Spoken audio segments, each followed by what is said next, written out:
Good morning and welcome to the Town Hall Summit. The day has finally arrived. I'm so delighted that you could join me and our wonderful guests. I hope that you've signed up for all four of these sessions. They are going to be fantastic. We have global leaders from three continents talking about the impact of the first 60 days of COVID-19 on leadership and what it means for leaders. Hopefully, over the course of these couple of days, you'll get wonderful tips that you can take with you and that you can apply in your day-to-day. I am so excited to announce the first panel, but let me tell you what we're going to do first. So we have four sessions over the next couple of days. The first one is leading in the new normal. Exciting stuff. What does it take to lead in the new normal?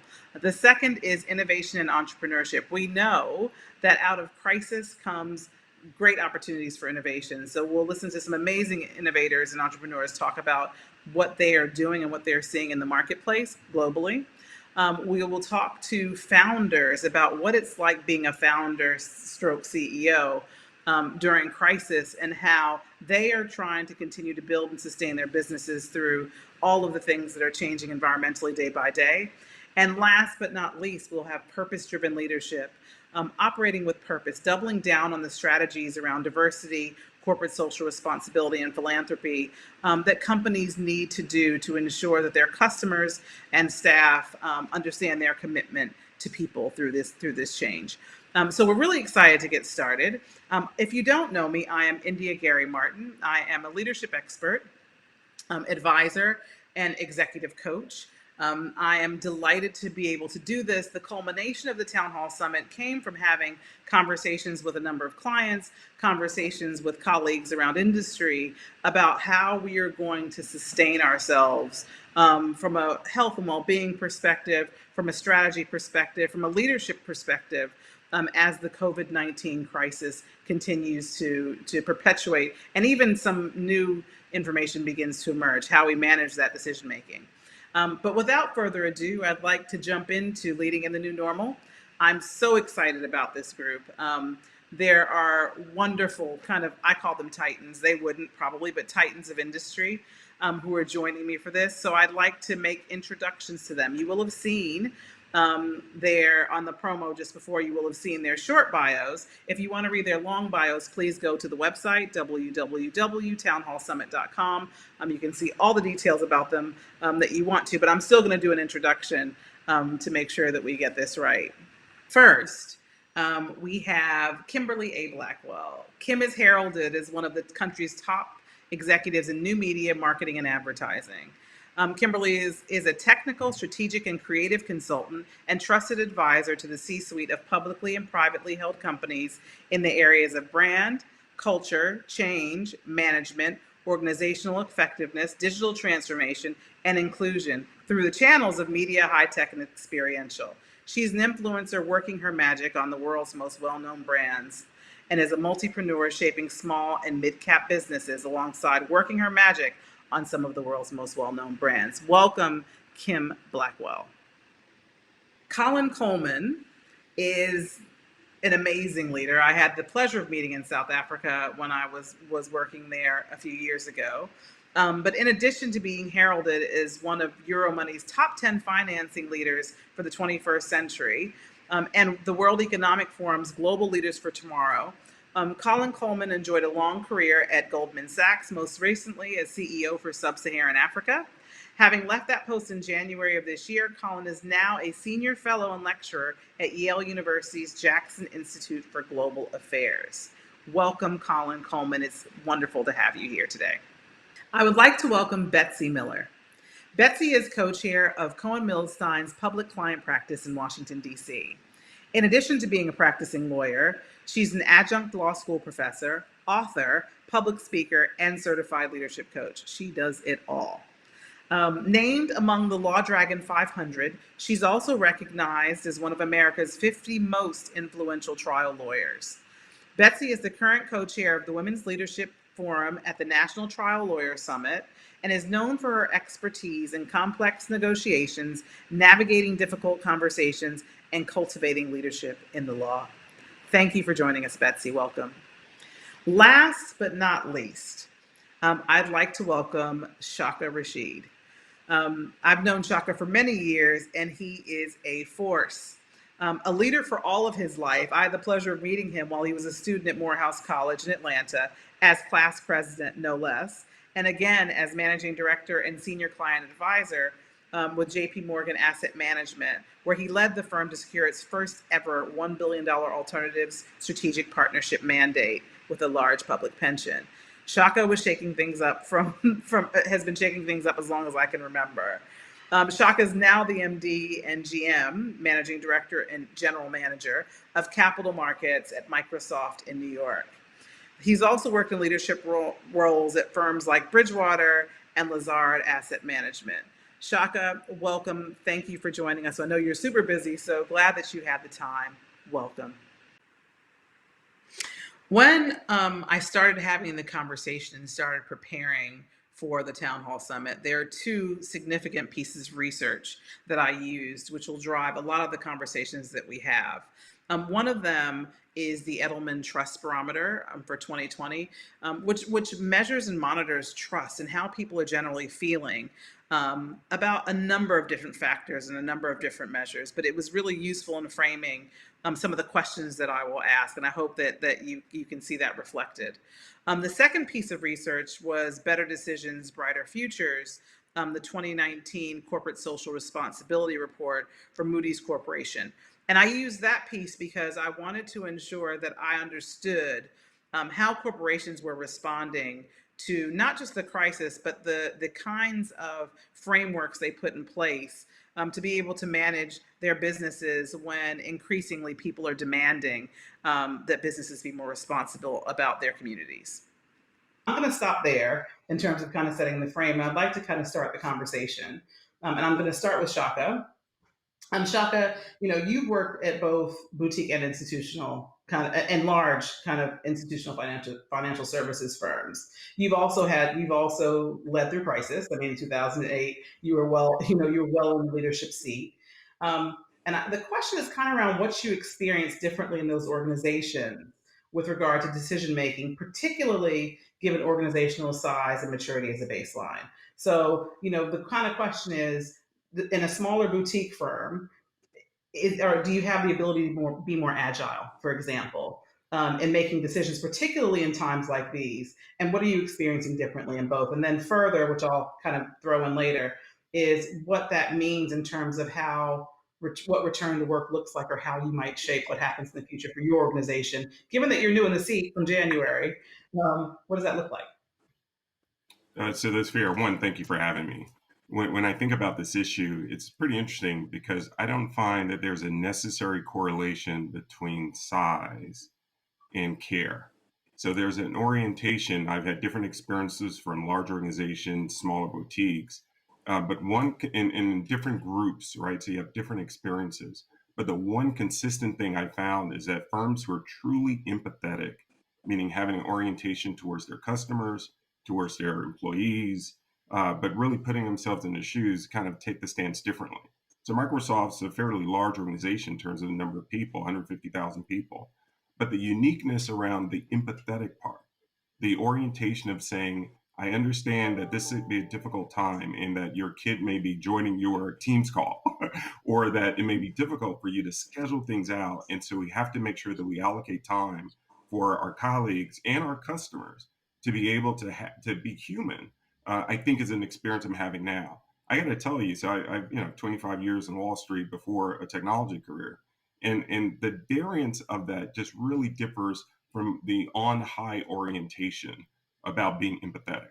So the things that I've seen now, it's interesting because when there's also the universe of tools that you can have at your discretion. I happen to report to a leader who actually levered having a what do you call that device? A hovering craft. What do you call that self-guided thing? But happen to have a remote pictures of like, here's me, a drone. Thank you. I'm searching for the word, but here's a drone picture of me at home, and just to make the connection richer, you have to have an orientation of being empathetic and a committedness around what that means for the people that you work with and the people that you serve. Right.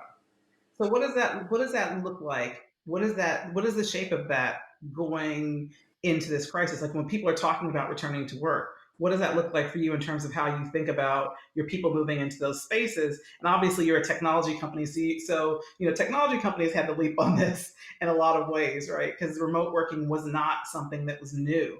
But what does that look like for you when you think about that in relation to empathy, even? Yeah. So one clear thing is that there's no clear orientation of what kind of crisis we're in. Is this a V shape where we'll quickly come out? Is it an L shape where it'll be enduring? Is it a U shape where it kind of malaise and evolve over time? There's no clear orientation about how we will come out, but there's clarity that we're in a difficult challenge. One of the things that you find is that they need to be clear and consistent in what you communicate, right? So the fact that there's frequent communications required. One of the things that we're seeing is the evolution of clearly the need to be more collaborative. So we're having this forum in the tool that affords us the opportunity to see each other. Imagine doing that as well in the same form we're exchanging and looking at the same document, right? I'm taking a pen and I'm writing on it. The need to do things more like that, of course, is going to be more pronounced, and we're seeing that. And for us, there's an orientation to gain greater understanding.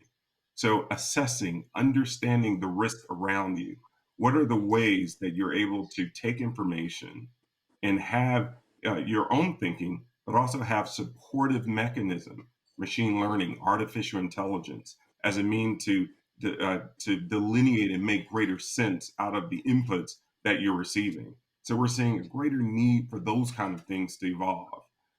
And then there's I think, a world that we're going into that's more of a differentiated customer person experience, right?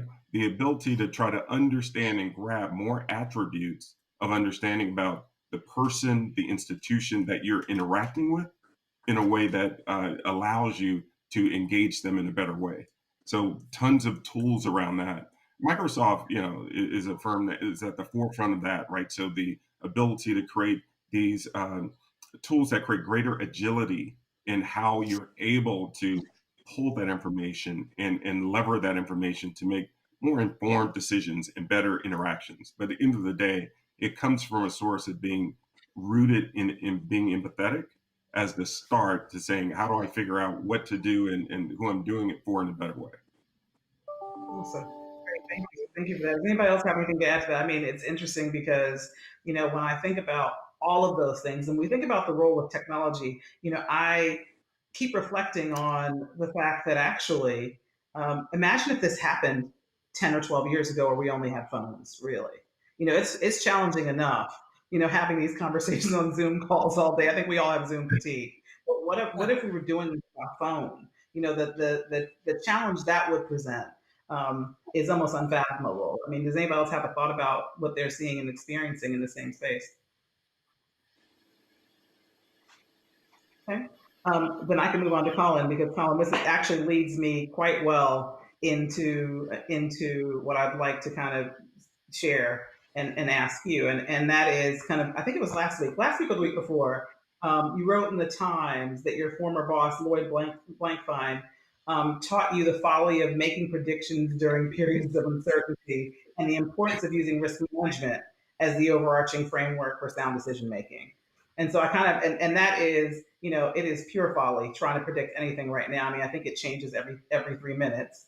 But can you kind of talk about two things? One, kind of how you employed that strategy and some of the things you may have seen, particularly in crisis, during your time at Goldman. And then second, what you believe the weak spots are in emerging markets. Because I mean, this is a global conversation. And while, we're all sitting in different places, I'm in Washington, I think Kimberly's in Atlanta, Betsy's also in Washington. Shaka, you're in Connecticut or New York?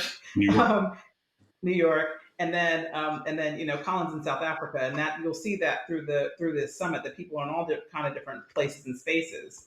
But emerging markets are really important, and it's important we think about how they are operating during these times because they fuel growth in the global economy. And so I just want to get your view on how South Africa in particular, but also more widely, what the weak spots might be as we kind of go into these periods of uncertainty. Well, thanks very much. And again, thanks for having me on. The nature of this crisis, perhaps relative to other crises, is more fluid and dynamic than perhaps any other crisis, in the sense that this is a crisis no one expected. It's unprecedented in scale and in scope as a health crisis. And in many respects, we are experimenting as we go, whether it's in the United States or in places like South Africa or other places. And you've seen nations make their crisis based on the choices that they make and how they conduct themselves. So in South Africa, there was a very early lockdown, and that lockdown, flattened the curve, but it made the economic activity here, immediately stop. That's, what many of the economists say is, in other crises, we've seen depressions, slowdowns, and so on. Actually, what you've seen in this economic scenario is an economic stop, which is devastating to the global economy. So in South Africa's case, it probably means that whereas the economy was headed towards probably a 1% pre-COVID growth, it's probably going to end up at a 6% contraction and 1 to 2 million jobs lost in South Africa, which will take our unemployment rate from pre-COVID 24% to over 30%. So our unemployment rate makes the United States 15% unemployment rate look benign. So the economic impacts of the lockdown, which was early on, is our biggest issue that we have to deal with. That went over a period of time into our fiscal stimulus plan, which took longer to get there, but basically was a very good plan. And I was watching somebody on CNN talk about the US plan, saying effectively the US plan was basically the right plan, that the combination of Steve Mnuchin and Chairman Powell's plan has been very strong. But the United States has a huge amount of leverage, is much bigger, started off with a much better balance sheet than most countries. In South Africa, we started off with a relatively weak balance sheet and a small open economy. And so whilst the basic decisions of the government, I think, have been very good decisions, what we're left with now going into the future is a situation where our death rate is very low. We're in the hundreds rather than in the thousands of deaths in South Africa. But it's early days. But on the economy, we have a huge amount of inequality mixed with a large amount of unemployment. And so there's a huge amount of calls to open the economy, just as you're seeing in the United States. I personally think that you have to be very, very careful, because opening the economy too soon will lead to a spike and a rapid rise in the infection and death rates, which in turn will dampen the economy, because you'll have to retrace your steps on economic opening as the pain of that surge in COVID hits the society. So it's a very dynamic process, and I think in terms of the subject of this panel, which is leadership, it reminds me of diplomacy. You've got soft power and hard power. You need, on the hard side, you need the strength of leaders, you need the capacity, you need the technical capacity, you need the strength of decision, but at the same time collective action.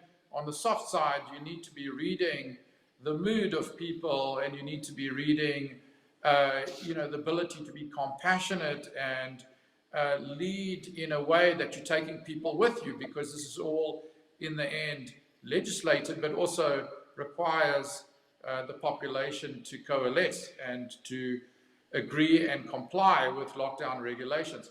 So it's I think this is a very complicated set of leadership issues. It's a very complicated set of societal issues, but people have to put the nation first, the national interest first, and each nation needs to act in a global collective, because it's no good.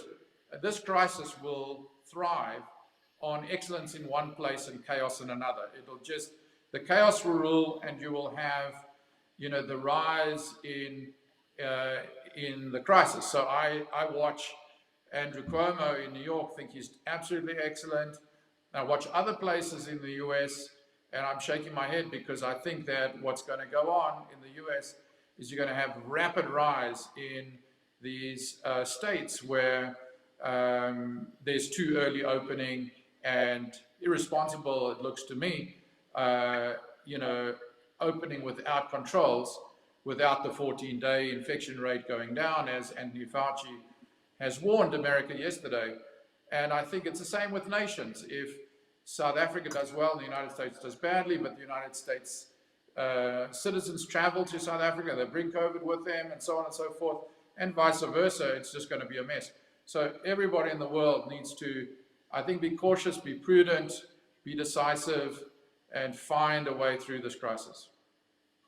That's awesome. I mean, I think really, really interestingly, when I was looking back, as you were saying some of those things, my underlying kind of initial research around trust kept emerging in my head, and some of the numbers that I heard. And one of the things that was really interesting, one of the things that I read, and I'm just kind of looking down through it now, was that there was one of the measures that Edelman asked in the report, or one of the statements that people made was that I worry about people like me losing respect and dignity in a country that I once enjoyed. So, like in my own country, this is how I feel, and the impact of particularly economically on certain groups of people, and potentially all groups of people eventually, um, is huge when you think about what that means for how people feel about themselves. And one of the interesting things was that I think in 21 of the 28 markets measured, in terms of people feeling that way, South Africa was at 63%, the US was at 55%, the UK was at 49%. So we're talking like, basically above 50% of the people feeling really concerned about what this will mean for them longer term. Everybody feels that way, but just in terms of trust and dignity and respect.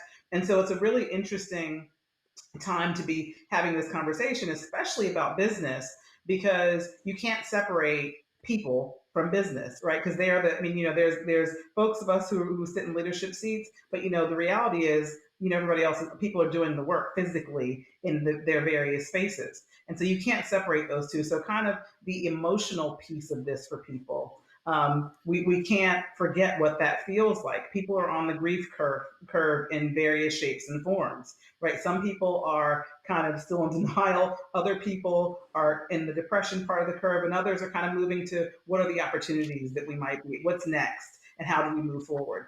And anything can throw people backwards or forwards on that curve at any time.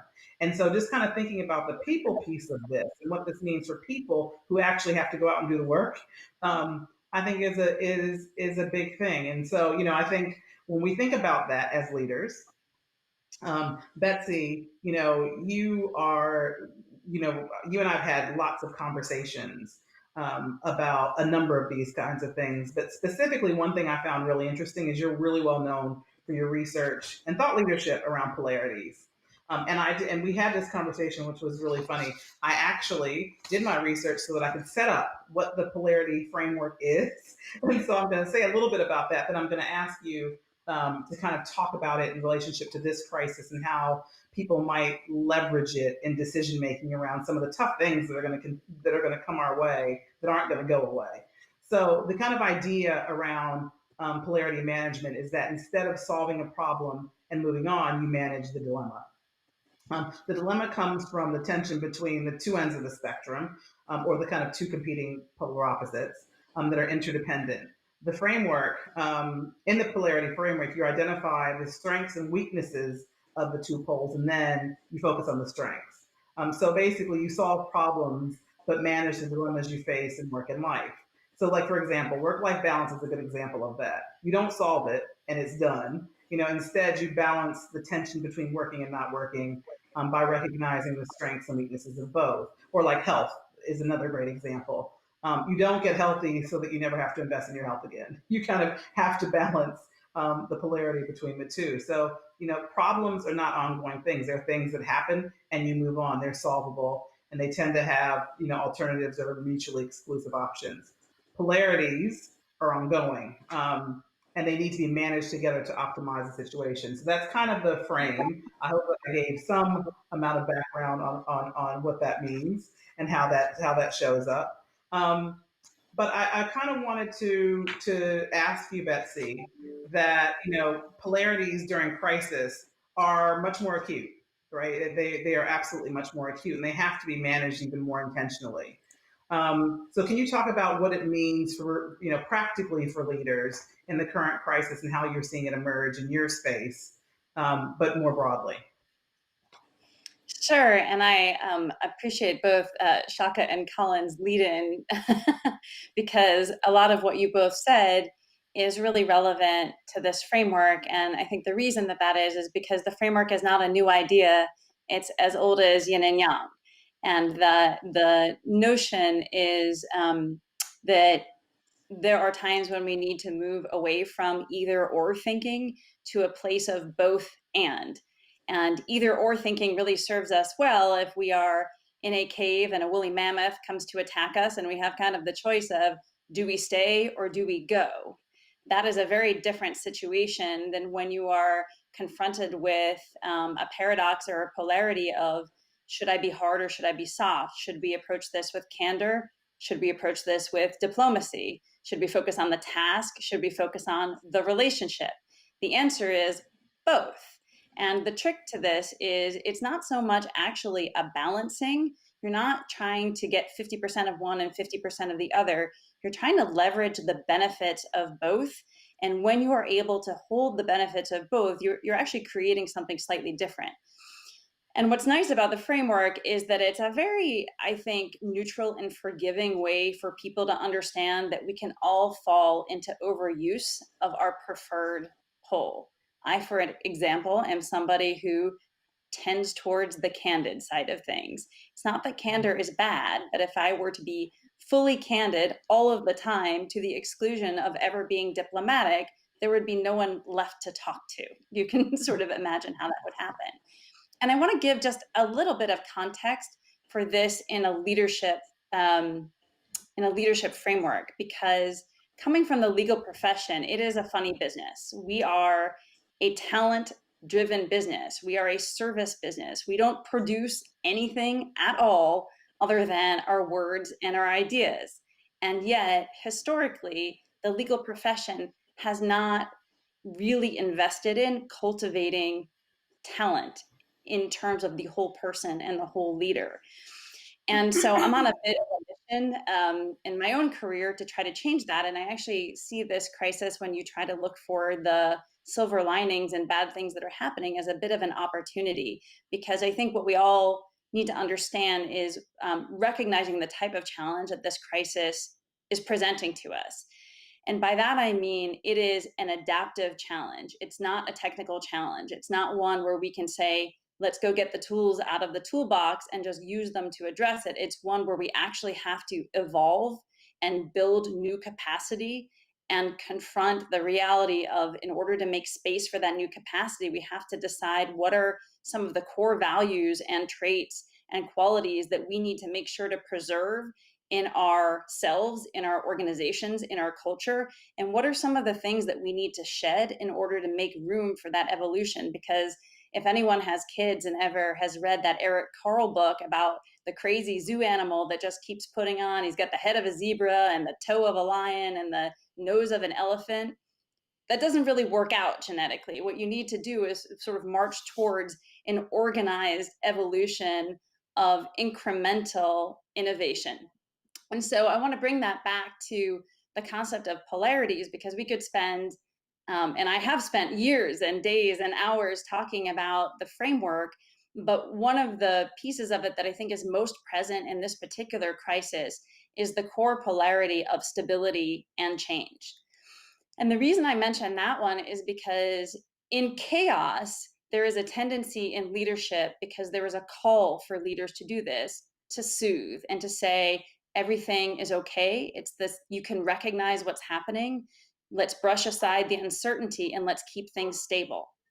And so I think we all know, as sitting here as leaders and being into month 2, 3, 4, 6, depending on where you are in the world of this crisis, that things are not stable. And if we left things exactly how they were, we would not be able to adapt and evolve and thrive and come out the other side. However, if all we did was push for, and I think those of us sitting in organizations can imagine what a disaster this would be, let's drop everything, do it all differently, the degree of that disruption and the impact that that would have on our customers, on our clients, on our employees, it would frankly, it would break the system. And so the stability, change, polarity here is particularly present for me because it's both generous and also a call to action. What it tells us is that we need to get the benefits of identifying the core pieces of what we need to keep ourselves functionally stable through this. What are our touchstones? While also making sure that we are leaving room to be open and curious and actually giving space to innovation and change and new ideas because we are not operating in the same world that we were 6 months ago. Well, great. Thank you for that. I mean, that is, I think a part of this, if anything, is being able to get people to be able to pull out strategies they can leverage as people are watching this, that they can leverage in their day to day. I mean, this is uncharted territory for business. All of us are kind of in a new space that we haven't been in before. Things are coming at us left, right, and center. And I think the ability to be able to process and kind of apply decision making frameworks quite quickly in ambiguity is really hard to do. So I'm Betsy, thank you for sharing that, because I think that giving people something to leverage when we're trying to kind of figure our way through this is just really, really useful. So thank you for that. Kimberly, there we've been again having conversations. I think I've spoken to all of you in various forms about various things. But one of the things that really struck me before I kind of get into the question is about you being a multipreneur and kind of seeing this from small business all the way through big business. And that in addition to kind of being an investor, you're a CEO of another company, and you also have a client base of Fortune 100 companies across the world. But more than that, what I found interesting is that's great on the business side, but you also have a great insight into government, having been on the National Women's Business Council, like one of 8 female CEOs to advise the White House and Congress and the Small Business Association. So in both the Obama and Trump administration. So you've kind of seen this from both sides. So one of the things I kind of like to talk to you about is what the pivot looks like in these various spaces for folks, right? The kind of the what it means for small and mid cap, what it means for kind of your bigger corporate clients, and then kind of the intersection of government and just some of the issues people are facing. Yeah, sure. And again, thank you, India, for having me. I think there are a lot of common threads to the points made earlier. I want to kind of go back to one of the things that Shaka said in answering your question. There are a lot of synergies in what you see in the big business discussions now, as well as the small business conversations. Looking at ways in which how folks are restructuring, looking at ways of realignment, reimagining one's business. And so what I find is that in leading in this now normal, right, you have to also be planning for the new normal. And so for me, leading now also is examining the teams. One of the things that we may have seen recently is the whole thing with Jack Dorsey and Twitter. He's taken a avant-garde approach to what work from home will mean for that organization, and even though it is of the digital industry and sector, I think a lot of companies will be looking at what does work from home mean for their organizations. There will be some implications to that, but what I also see is that in big business and small business, folks are looking at overhead. What does leadership look at? I tell people, like, now to me there's a big R&D plan of research and discovery and Operation Find the Fact. Folks are looking at what ways can we reduce expenses within our organization? How might our footprint look differently? There was an article in the New York Times today really kind of talking about real estate and how folks are having to look at, especially in New York, what will that look like in our new normal? And so, for me, I think, one of the things that I'm seeing too across big business as well as small business is really kind of like, what does that governance, what is the culture of that governance team? And what I mean by that is that a lot of times in organizations, you used to hear commonly around think globally, but act locally. Now I think it's think globally, act globally. And you need to do that in ways in which we are, as an entrepreneur, looking at innovation, looking at how we become more creative and efficient through efficiencies, how we are digitizing our organizations, how we are really looking at efficiencies, how we are looking at, to Betsy's point, talent. I think talent and the way we build our teams are going to look different, pardon me. And then I also think too, it's this whole attitude of winning. I'm enjoying the pleasure of watching The Last Dance, featuring Michael Jordan and that whole journey. And there are a lot of leadership lessons. And it's one of those things where it's winning has a price. That's my line. Winning has a price, and so does leadership. And I think what folks are doing now is really making not just good and bad decisions, because as Colin said, this is fluid. This is a learning curve, and where we're being baptized by fire. But it's not about good and bad decisions. It's also about tough decisions. So in leading in this new normal too, you're also looking at, I love how Shaka also mentioned the care perspective and how we're looking at people. Brian Chesky, co-founder and a CEO of Airbnb, as those of you who may have seen in the news, wrote a very interesting letter that we might not have seen given the pandemic circumstances to the workforce around the 1900 or so of 7,500 that they're going to have to transition as employees. But it was all done in a tone that I don't know that we've heard from most C-suite leaders or those who are running large organizations. There's a human connection that is being oversubscribed now, but I think it's definitely one that is with merit.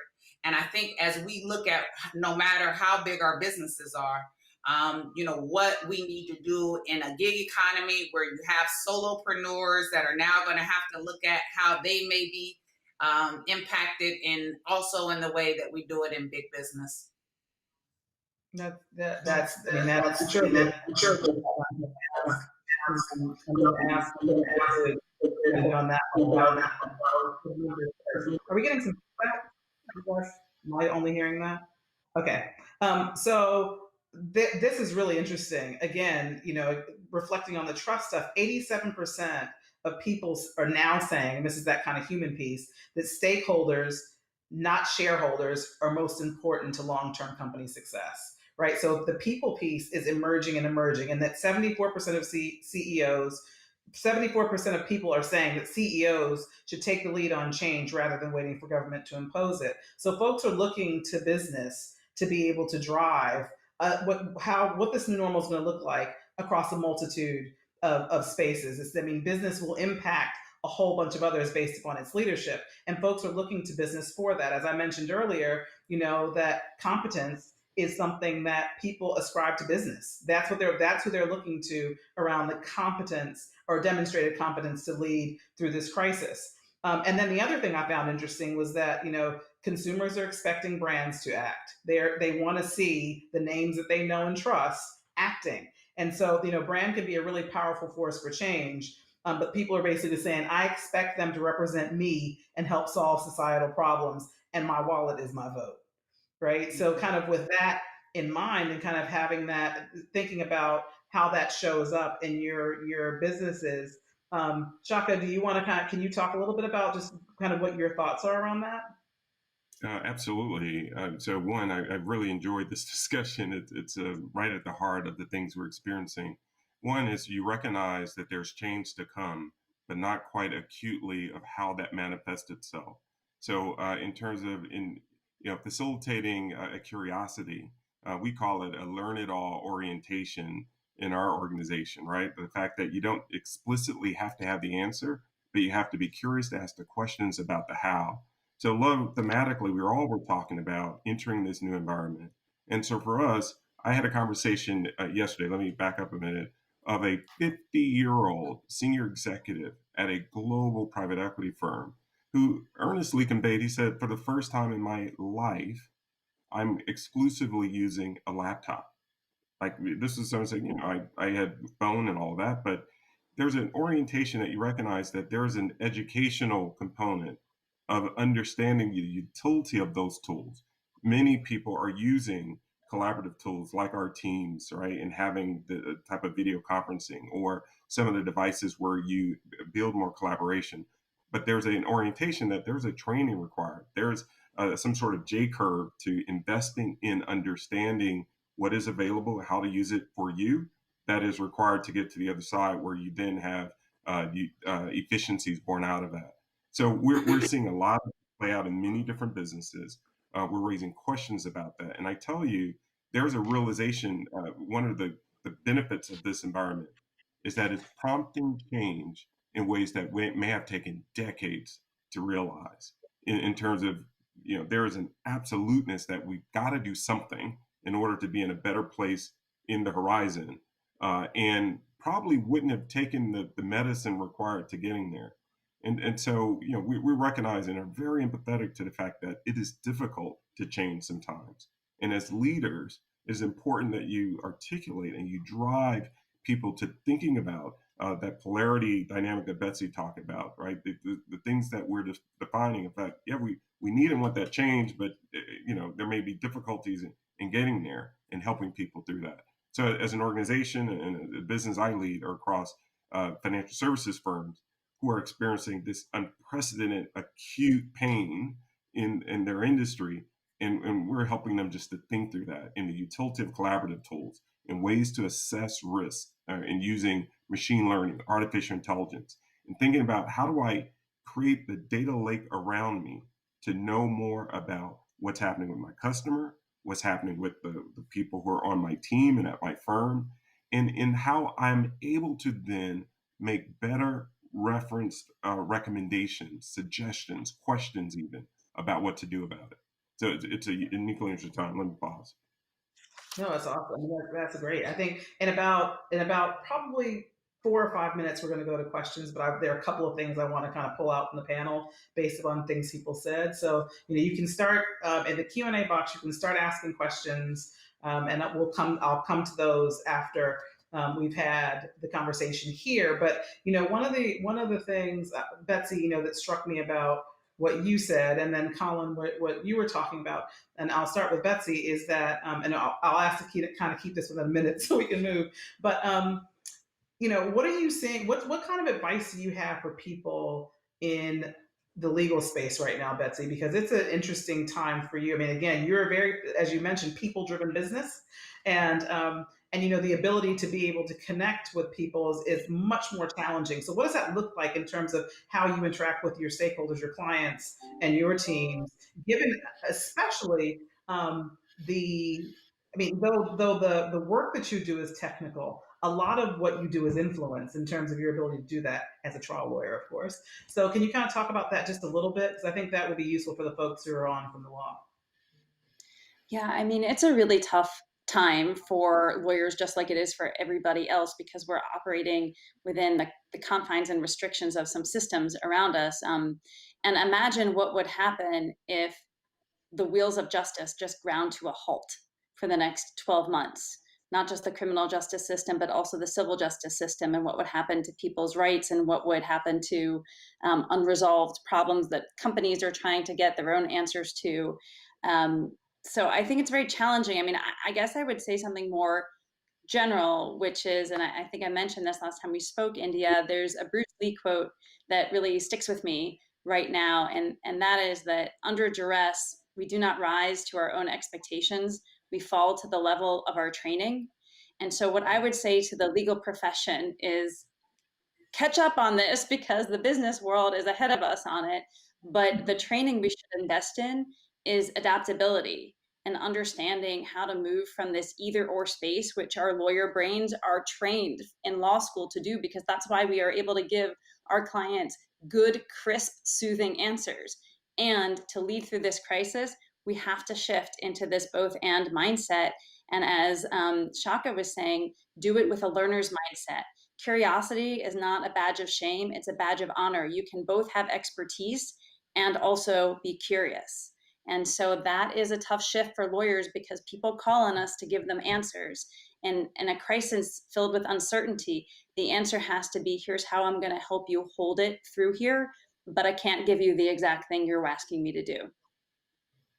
Great, thank you for that. Colin, I'll pop up to you just in following up on some of what you talked about. What do you see as being some of the? I mean, I think there's an issue. Obviously, you talked about the unemployment rate, right? That's one thing that I think is leapt out at me in our conversation. We're talking 14-15% in the U.S., but up to 30% in South Africa, and what that means, how that might show up in terms of trust with government, and what the expectation is around what government will do for people in that space. And then actually what government has the capability of doing in terms of having a limited resource pool already, in terms of being able to shape that. So can you talk a little bit about how you think that might show up and what that might be?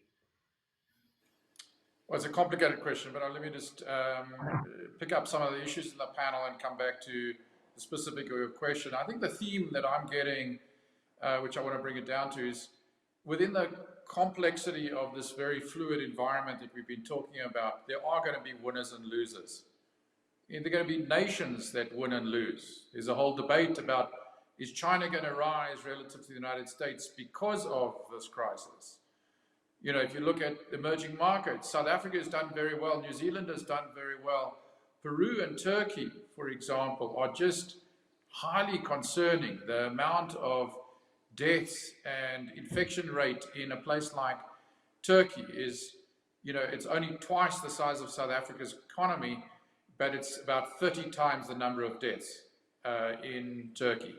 It might be on a decline, but it's on a decline from an extremely high base. So the impact on that nation is devastating. So there are going to be nations that win, nations that lose. And then within nations, there are industries that win, industries that lose. And in global economy terms, everywhere, the real estate, the leisure, tourism, entertainment industry, many of these industries are being devastated around the world. And then you have the technology industry that's clearly a winner.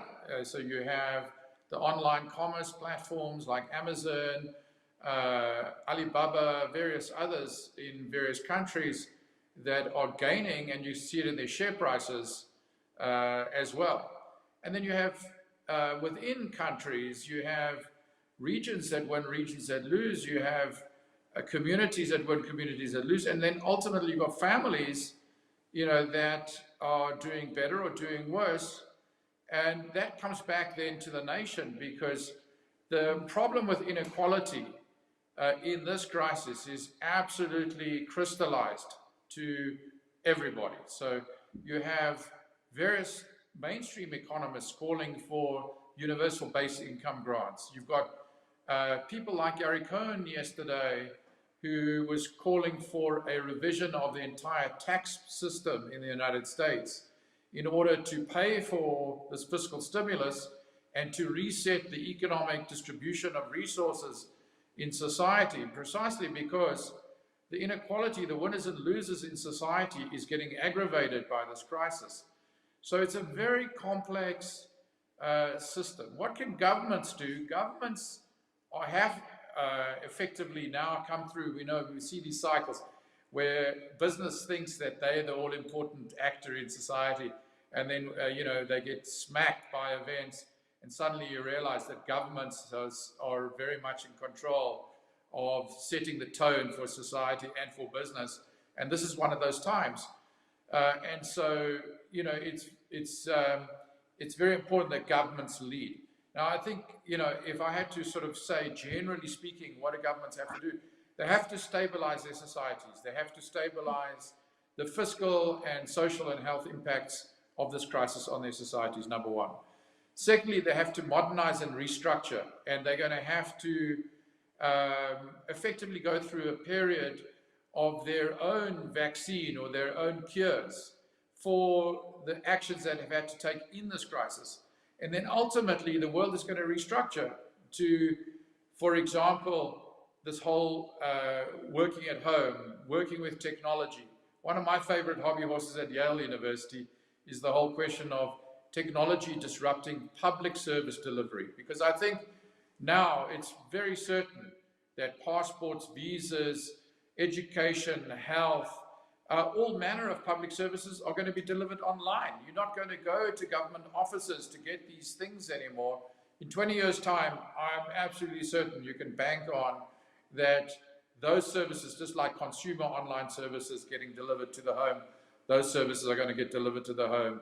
And you're going to have a very different balance of employment in the world, with the government employment system looking radically different. Perfect. And so I'm gonna move into Q&A, and actually, Kim, the first question here is for you, which brings me right around the circle comfortably. But the question here is, what? You talked about innovation and entrepreneurship. What can small business do to differentiate themselves during this time when access to capital may be challenging, but also how do they establish a space in the world considering the COVID-19 crisis? Great question. I think, again, we serve as a consultancy arm to the Fortune 100. What we're doing now is over communicating by way of business solutions.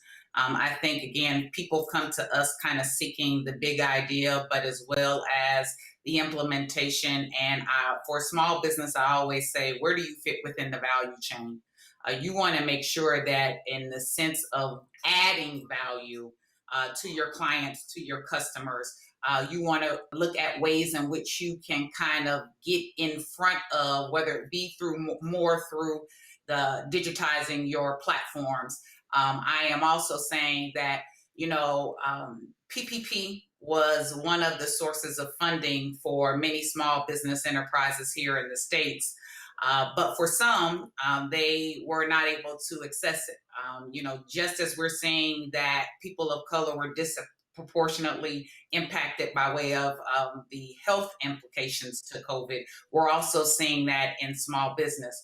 So I would also look at ways in which you can collaborate with other businesses. I think that's going to become a new model too, in the way in which we look to scale and bring value to others. I also think that, I will say this, India, you talked about surviving 4, well, I can button up and now say 3. Between 9/11, the economic downturn, I founded my business out of a 600 square foot apartment 21 years ago, right out of college. And for me, it was always in the power of the pivots and looking at how is it by way of recovery, reentry, and always through resilience, that I was always looking to provide what was it that I could see by gap variances and things in which we know that sometimes as small business, we look at things through a different lens. This is where I actually think big business is going to get better. I think they're going to take more of an entrepreneurial lens, and somebody mentioned the speed of decisions that we'll see. And I think for small business, we've kind of always been that go-to.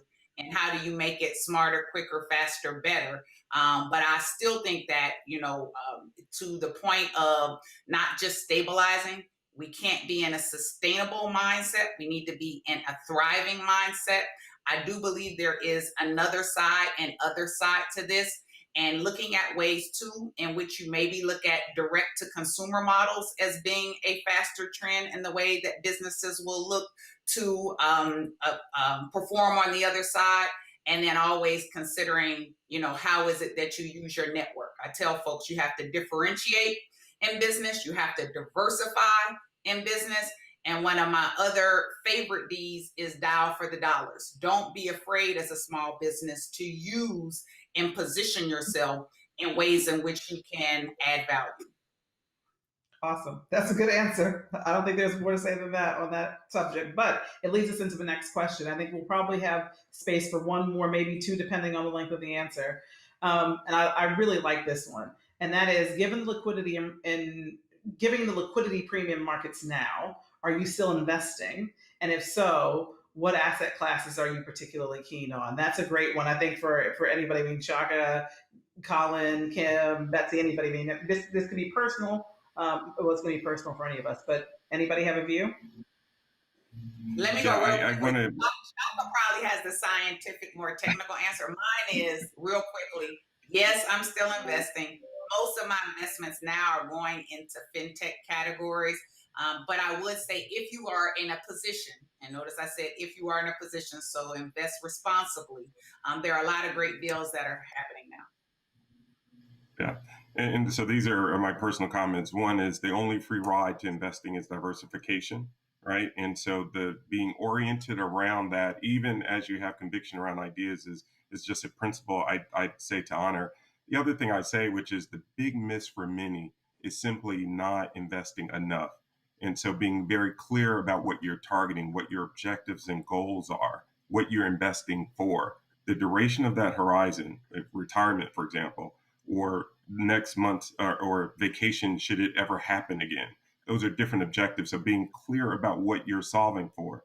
And it does require some sort of discipline orientation. So for me, classically, I'm very wired to saying being very diversified. We've not changed our investment portfolio, which is solving for retirement and kids' college education, things like that. Excellent. Thank you. I Thank you for would that. just maybe just comment quickly if I can. Just Please. it goes back to your question you asked me about risk management. This is not a time to bet or gamble, right? This is a time to be very conscious of risks around you. And I mean, I happen to think that the markets at the moment are factoring in what I could call the V recovery, wherein in fact it's very possible, perhaps likely, there will be a U or an L recovery, which will mean the markets will have to rebalance downwards quite significantly. Somebody called the S&P 500 the S&P 5 because the current markets are reflecting, the tech giants being supported by the retail market rather than the overall S&P 500. But the facts are, if there is going to be, the kind of economic collapse over an extended period, the earnings of the companies are not going to do anything other than reflect that, and then you will have a significant rebasing of the market downwards, which is many of the economists are predicting. But again, risk manage, have a strategy which accommodates various outcomes rather than one bet.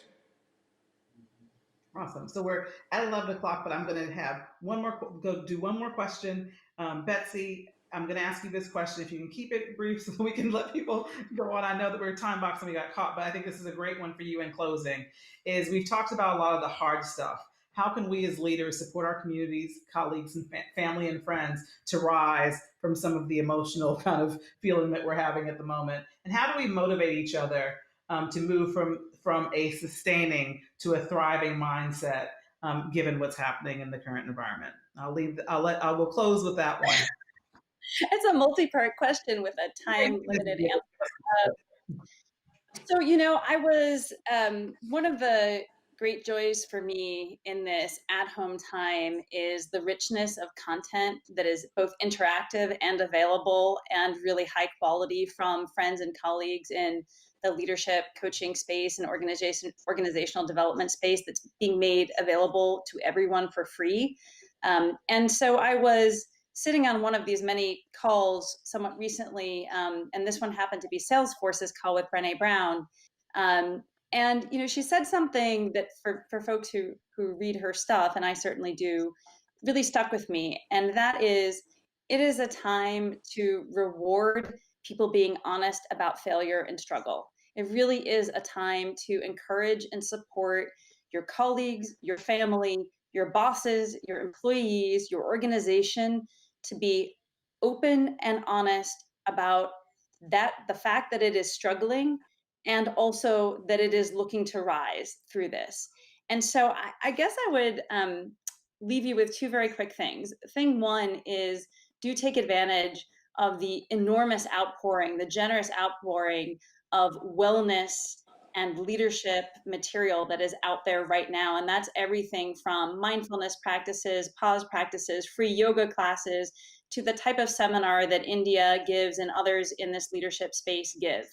And the other is to understand that the challenge we're facing, while uncertain how we make our way through, is as old as time. And for anyone who is a fan of reading mythology, this is the hero's journey that we are in.